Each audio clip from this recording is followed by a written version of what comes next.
ভোলার চরফ্যাশনের সুনামধন্য শিক্ষা প্রতিষ্ঠান চরফ্যাশন ক্যাডেট স্কুল অ্যান্ড কলেজে ত্রৈমাসিক বিতর্ক প্রতিযোগিতা অনুষ্ঠিত হয়েছে।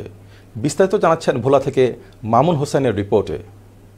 বৃহস্পতিবার সকাল 10টায় চরফ্যাশন ক্যাডেট স্কুল অ্যান্ড কলেজের হলরুমে এই প্রতিযোগিতার আয়োজন করা হয়।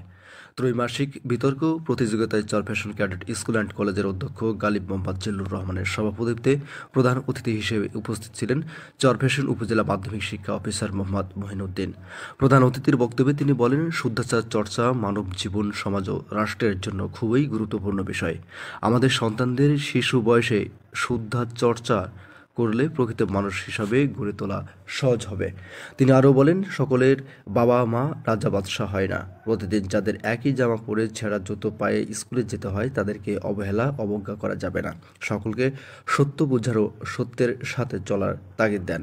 প্রতিযোগিতায় জয় পরাজয়ের বিষয়টি মুখ্য নয়, বরং অংশগ্রহণ করে কিছু শেখাটাই বড় প্রাপ্তি। তুমি একজন কৃষক হও, সেটি হওয়া আদর্শ একজন কৃষক।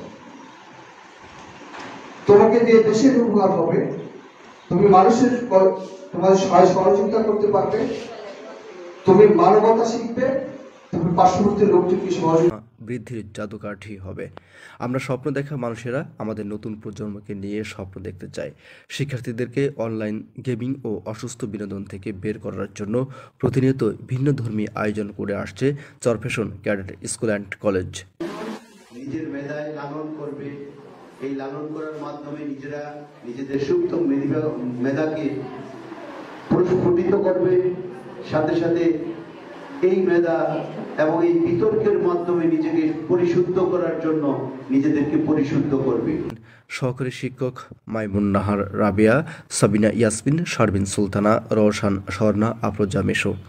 বিতর্ক প্রতিযোগিতার বিষয়গুলো হলো, শিক্ষার্থীদের বিজ্ঞান মনস্ক করে গড়ে তুলতে কেবলমাত্র ক্লাসের পড়াশোনা যথেষ্ট নয়, আঞ্চলিক ভাষার রাজ্যকে সেরা, পরিবেশ বিপর্যয় মোকাবিলায় এই শতাব্দীর সবচেয়ে বড় চ্যালেঞ্জ হবে। মামুন হুসাইন, নিউজ 21 বাংলা, ভোলা।